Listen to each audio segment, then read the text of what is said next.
Brasil, coração do mundo, pátria do Evangelho. Capítulo 2. A pátria do Evangelho. Dom Henrique de Sagres abandonou as suas atividades na terra em 1460. Estava realizado, em linhas gerais, o seu grande destino. Da sua casa modesta da Vila Nova do Infante, onde se encontra ainda hoje uma placa comemorativa, como perene homenagem ao grande navegador, desenvolvera ele no mundo inteiro um sentimento novo de amor ao desconhecido, desde a expedição de Ceuta. Nota do editor. Cidade islâmica no norte da África. Fim da nota. O infante deixou transparecer em vários documentos que se perderam nos arquivos da Casa de Avis que tinha a certeza da existência de terras maravilhosas, cuja beleza haviam contemplado seus olhos espirituais no passado longínquo. Toda a sua existência de abnegação e ascetismo constituíra uma série de relâmpagos luminosos no mundo de suas recordações. A prova de que os seus estudos particulares falavam da terra desconhecida é que o mapa de André Bianco, nota do editor. Cartógrafo veneziano, século XIV. Fim da nota. Datado de 1448, mencionava uma região fronteira à África. Para os navegadores portugueses, portanto, a existência da grande ilha austral já não era assunto ignorado. Novamente no além, o antigo mensageiro do mestre não descansou, chamando a colaborar com ele numerosas falanges de trabalhadores devotados à causa do Evangelho do Senhor. Procura influenciar sobre o curto reinado de Dom Duarte. Nota do editor. 1391 a 1438. Foi o 11º rei de Portugal. Fim da nota. Estendendo com seus cooperadores essa mesma atuação ao tempo de Dom Afonso V. Nota do editor. 1432 a 1481. Foi o 12º rei de Portugal. Fim da nota. Sem lograr uma ação decisiva a favor das empresas esperadas. Aproveitando o sonho geral dos tesouros das Índias, a personalidade do infante se desdobra, com o objetivo de descortinar o continente novo ao mundo político do Ocidente. Enquanto a sua atuação encontra fraco eco junto às administrações de sua terra, o povo de Castela começa a preocupar-se seriamente com as ideias novas, lançando-se à disputa das riquezas entrevistas. Eleva-se então ao poder Dom João II, nota do editor. 1455 a 1495. Foi o 13º rei de Portugal, que negociou com os chamados reis católicos o Tratado de Tordesilhas em 1494. Fim da nota. Cujo reinado se caracterizou pela previdência e pela energia realizadora. Junto de seu coração, o emissário invisível encontra grandes aspirações, irmãs das suas. O príncipe perfeito torna-se o dócil instrumento do mensageiro abnegado. A mesma sede de além lhe devora o pensamento. Expedições diversas se organizam. O Castelo de São Jorge é fundado por Diogo de Azambuja, nota do editor. 1432 a 1518. Foi um fidalgo português. Fim da nota. Na Costa da Mina. Diogo Cão, nota do editor. 1440-1486. Foi um navegador português. Fim da nota. Descobre toda a costa de Angola. Por toda parte, sob o olhar protetor do grande rei, aventuram-se os expedicionários. Mas o espírito, em todos os planos e circunstâncias da vida, tem de sustentar as maiores lutas pela sua purificação suprema. entidades atrasadas na sua carreira evolutiva se unem contra as realizações do príncipe ilustre.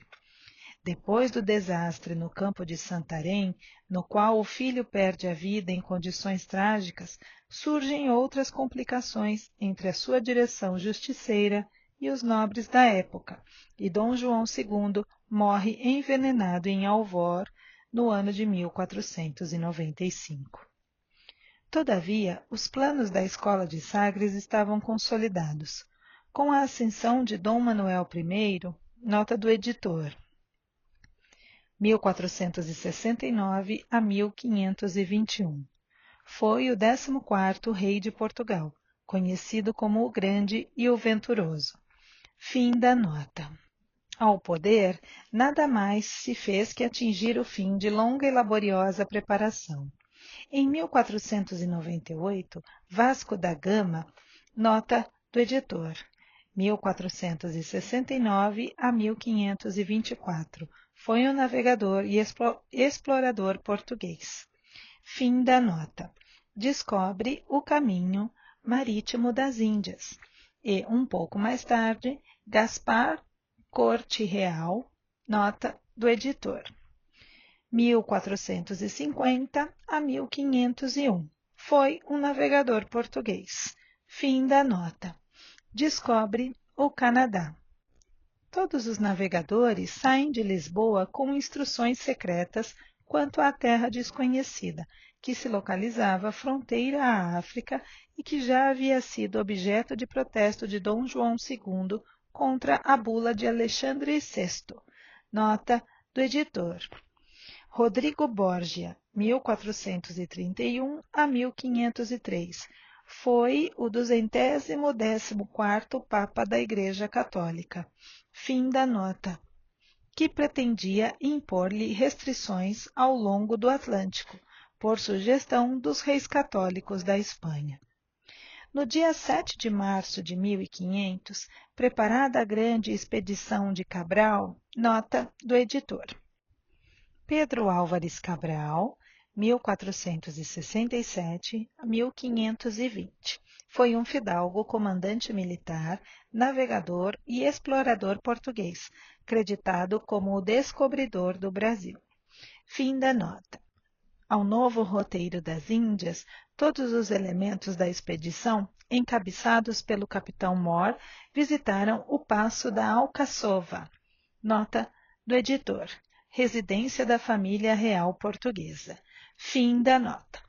E na véspera do dia 9, dia este em que se fizeram ao mar, imploraram os navegadores a bênção de Deus, na ermida, nota do editor, pequena igreja ou capela em lugar ermo ou fora de uma povoação.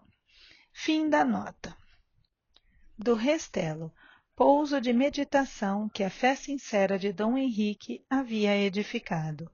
O Tejo, nota do editor, maior rio da Península Ibérica, nasce na Espanha e desemboca no Atlântico, em Portugal. Fim da nota. Estava coberto de embarcações engalanadas, e entre manifestações de alegria e de esperança, exaltava-se o pendão glorioso das quinas. No Oceano Largo, o capitão Mor considera a possibilidade de levar a sua bandeira à terra desconhecida do hemisfério sul. O seu desejo cria a necessária ambientação ao grande plano do mundo invisível. Henrique de Sagres aproveita esta maravilhosa possibilidade.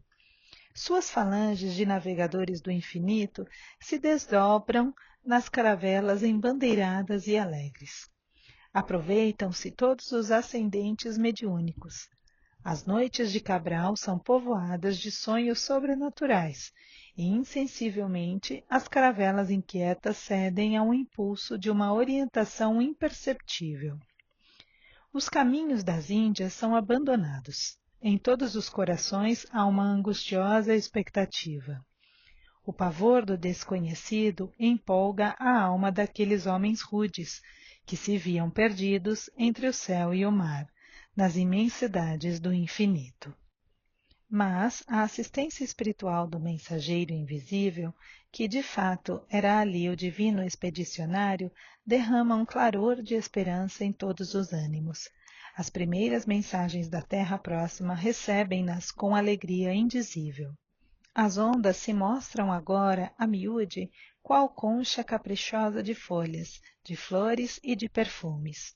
Avistam-se os píncaros elegantes da plaga do cruzeiro, e em breves horas Cabral e sua gente se reconfortam na praia extensa e acolhedora. Os naturais os recebem como irmãos muito amados. A palavra religiosa de Henrique Soares. Nota do editor. Dom Frei Henrique Soares de Coimbra, 1465 a 1532. Foi um frade e bispo português. No Brasil, é conhecido por ter celebrado a primeira missa na terra recém-descoberta em 26 de abril de 1500. Fim da nota de editor. De Coimbra. Eles ouvem com veneração e humildade. Colocam suas habitações rústicas e primitivas à disposição do estrangeiro, e reza a crônica de caminha que Diogo Dias, nota do editor, navegador, feitor e escrivão português do século XV. Fim da nota. Dançou com eles nas areias de Porto Seguro, celebrando na praia o primeiro banquete de fraternidade na terra de Vera Cruz. A bandeira das quinas desfralda-se então gloriosamente nas plagas da terra abençoada, para onde transplantara Jesus a árvore do seu amor e da sua piedade. E no céu celebra-se o acontecimento com grande júbilo. Assembleias espirituais, sob as vistas amorosas do Senhor, abençoam as praias extensas e claras, e as florestas cerradas e bravias. Há um contentamento intraduzível em todos os corações, como se o pombo simbólico trouxesse as novidades de um mundo mais firme, após novo dilúvio. Henrique de Sagres, o antigo mensageiro do Divino Mestre, rejubila-se com as bênçãos recebidas do céu, mas de alma alarmada pelas emoções mais carinhosas e mais doces, confia ao Senhor as suas vacilações e os seus receios. Mestre, diz ele, graças ao vosso coração misericordioso, a terra do Evangelho florescerá agora para o mundo inteiro. Dai-nos a vossa bênção, para que possamos velar pela sua tranquilidade, no seio da pirataria de todos os séculos. Temo, Senhor, que as nações ambiciosas matem as nossas esperanças, invalidando as suas possibilidades e destruindo os seus tesouros. Jesus, porém, confiante, por sua vez, na proteção de seu Pai, não hesita em dizer com a certeza e a alegria que traz em si: Eliú, afasta essas preocupações e receios inúteis. A região do Cruzeiro, onde se realizará a epopeia do meu Evangelho, estará, antes de tudo, ligada eternamente ao meu coração. As injunções políticas terão nela atividades secundárias, porque, acima de todas as coisas, em seu solo santificado e exuberante, estará o sinal da fraternidade universal, unindo todos os espíritos. Sobre a sua volumosa extensão pairará, constantemente, o signo da minha assistência compassiva, e a mão prestigiosa e potentíssima de Deus pousará sobre a terra de minha cruz, com infinita misericórdia. As potências imperialistas da terra esbarrarão sempre nas suas claridades divinas e nas suas ciclópicas realizações. Antes de o estar ao dos homens, é o meu coração que ela se encontra ligada para sempre. Nos céus imensos havia clarões estranhos de uma bênção divina. No seu sólio de estrelas e flores, o Supremo Senhor sancionara, por certo, as bondosas promessas de seu Filho.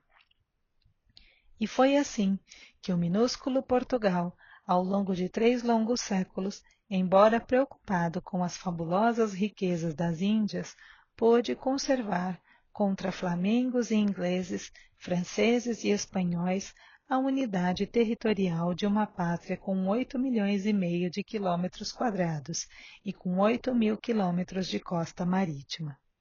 Nunca houve exemplo como esse em toda a história do mundo. As possessões espanholas se fragmentaram, formando cerca de 20 repúblicas diversas. Os estados americanos do norte devem a sua posição territorial às anexações e às lutas de conquista. A Louisiana, o Novo México, o Alasca, a Califórnia, o Texas, o Oregon surgiram depois da emancipação das colônias inglesas. Só o Brasil conseguiu manter-se uno e indivisível na América, entre os embates políticos de todos os tempos.